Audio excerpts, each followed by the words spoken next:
So I had a pretty disturbing thought the other day. What if masturbation is like crying wolf? You know, like I'm almost 32 years old. I'm actually gonna need some sperm pretty soon, one of these days, I guess. And you know, I'm a little bit worried that when I actually need some man juice, that maybe I'll just get a reaction from my testes like, oh yeah, need a little ejaculation fluid, huh? Yeah, just like yesterday at 10:40 a.m. in the office. Yeah, sure, we'll get right on that one. So just in case, like I've started giving out announcements, you know, beforehand, like, attention, testicles, this is only a test. I repeat, sperm, stay in your houses. This is only a test. Still give me an orgasm. It'd be like a little, I guess it'd be like a little pubic service announcement. Because I think the world, we need more. Yeah, you like that.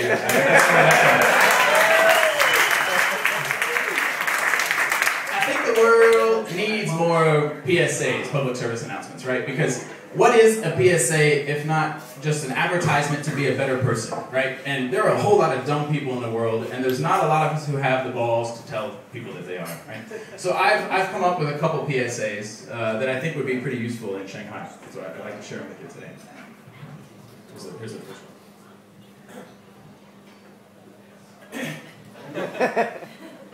Corporate greed has gone too far. Average Joes like us, we get nickeled and dimed by big pharma, big auto, and big oil, while they make a fortune. And now comes our biggest test, big glasses. Not content with the billions they made from bifocals or non-prescription lenses, these corporate fat cats have devised another sleazy way to save a lousy buck. Glassless glasses.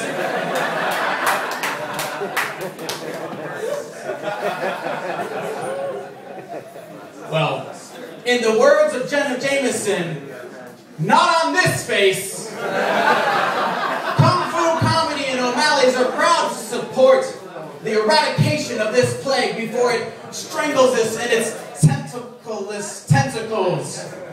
If you or someone you love sees a person wearing these glasses, please do the right thing and poke them in the eyes.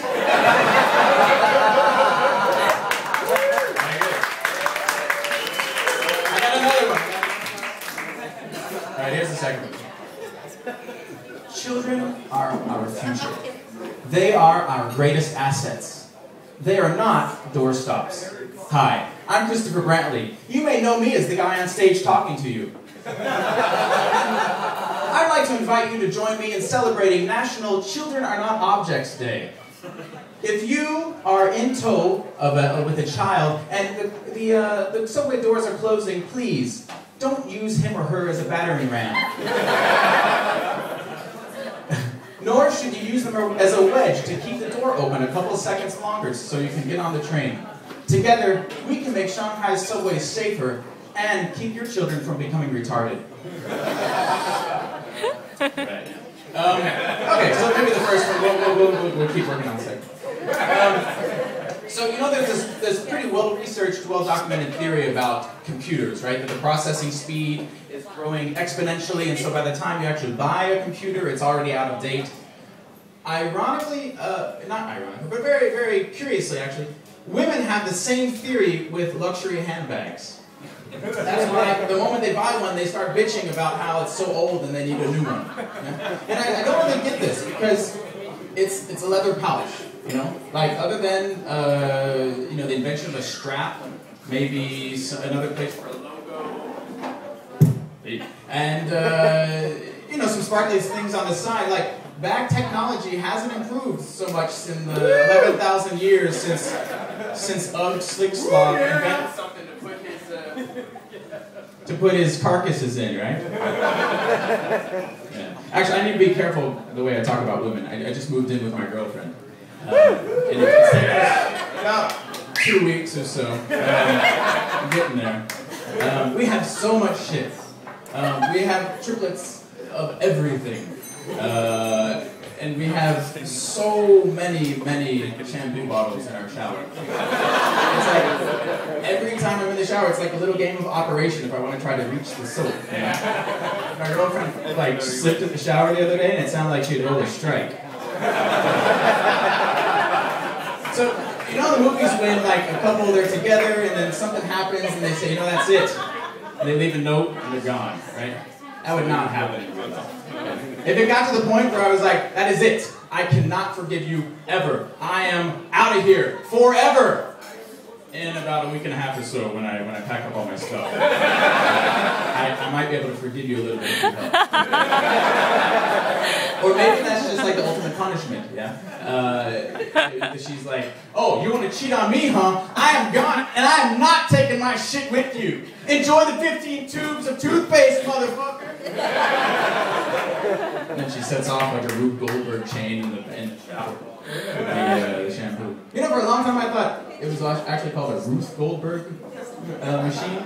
Like there was some Jewish woman on the Upper East Side with a really cool second bedroom or something like that. So, yeah. I'm going to really miss my old neighborhood. I live nearby here, actually. And there was like a little pack of cats that lived outside my window, and they'd wake me up at 3 a.m. with sounded like they were having like a feline fight club outside. And you know, it would get really loud, like a symphony of cat fights. And I'd expect to find like little cat-sized bottles broken downstairs in a tufts of fur or something like that. But of course, being Shanghainese cats, no fights actually broke out. They would just yell at each other. And the other cats would just stand around and watch and do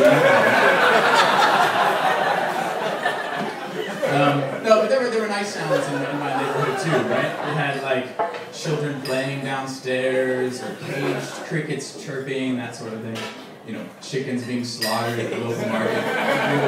But the sound that I'm going to miss the most is my own voice in the microphone. The sound I'm going to miss the most is that of the itinerant salesman peddling his wares, right? And maybe you guys live too high up that you can't hear this, but it's something that's very dear to my heart. And, you know, I speak some Chinese and I understand a little bit of Shanghainese, but I did not know what the fuck these guys were screaming. You know, I kind of felt like, if you want to sell some more, why don't you enunciate? But I took it upon myself to do a little research, and I recorded what they were yelling, right? And I have some findings that I'd like to share with you. So there's the guy who rides around in his tricycle, right? And he shouts out something like, hey! Oh! So for a long time, I assumed that he was like selling used refrigerators or something, right? But if you listen very carefully, what he's actually saying is, Donkey! I love you! He's not a refrigerator salesman, but he's actually lonely, forlorn, and he's missing, he's looking for his missing beast of burden / lover. There's this other guy who goes around and he rings his bell, and he'll go around and ring a bell, and he'll shout out something like, Nom nom! Nom nom! And if you slow it down, he clearly says, Domino! I'm coming home! So I've got two theories for this. One, the first theory is he's saying domino, as in the Latin for Lord, and he's an end of days fanatic. The second and much more plausible idea, I think, is that he's a really big fan of 1950s boogie-woogie sensation Fats Domino. Really what happens. Either way, you gotta feel for these guys, you know? Because first of all, they're trying to make a living, they're in Shanghai, they're yelling in English, and it's pretty shit English at that. But they're screaming their hearts out, you know? And people are bringing them like old microwaves and broken toasters and things like that. You know, so next time you see these guys, give them a little bit of a wink and a knowing nod, right? And maybe keep an eye on your donkey.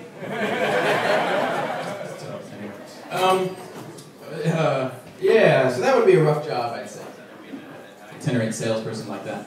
I work in corporate training, and I gotta say there are definitely days when I don't enjoy my job. I wish I had something a little more interesting to do, like lion taming or male modeling or something like that.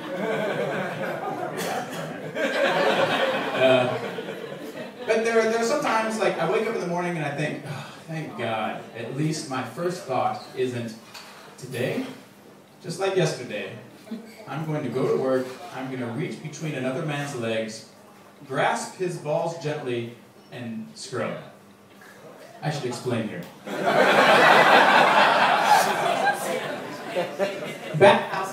In bathhouses around China, you can get a perineum exfoliation, which is, I think the Italian is lavaggio di Gucci, which is the washing of the gooch. And what they're doing is they're cleaning the area where a man's legs hinge together, right? It's where the sun never shines, ever. Some people call this the taint, as in taint your balls, taint your asshole either. Other people call it the nacho for similar reasons. Other names are the grundle, the aforementioned gooch, and the controversial chode. But whatever you call it, they scrub it. I gotta say, like, 3 questions immediately spring to mind. 1, how do you advertise for this position? Like, we put a little advertisement on Craigslist saying, wanted, men with strong gag reflexes, must have hands with good grippage, and the ability to handle delicate objects. We pay very little. The second question, who replies to these ads? Right? Who's looking through a newspaper and think, business development, nah. Children daycare, yawn. Factory work, ugh. But wait a minute. I can palm a basketball while ripping the fly wings off. This is perfect for me. 10 kwai an hour. Oh, thank you, Lord. And if you do choose this job, do you put it on your resume? Like, you're going to have to talk about it later, I think. You know, so Mr. Brantley, it says here that you have 2 years of epidermal sloughing, specializing in chodal buffing. What makes you think you would be a good career transition specialist? Well, tell me again, what are the job requirements there? What do we need to do? We go around helping companies fire their employees. Well, I know a good sack when I see one.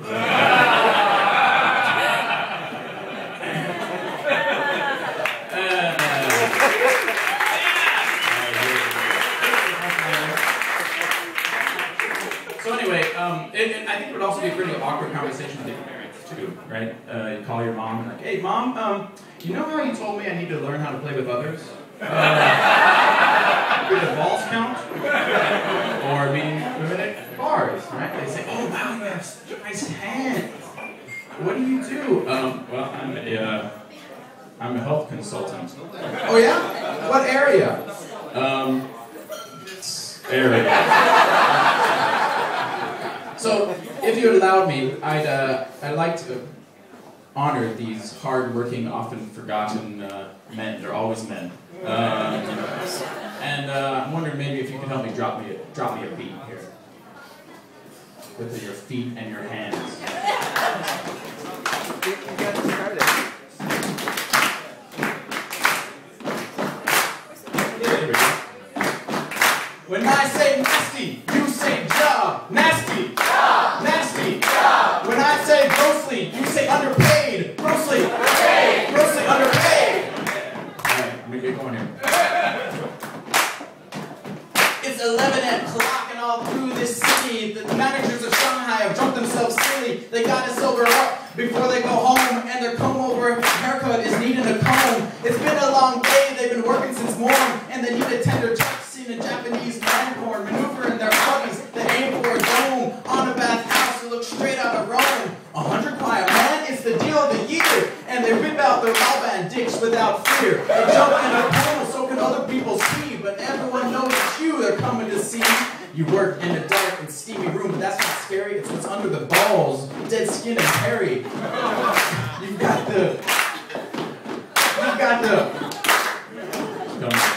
the patience of a saint.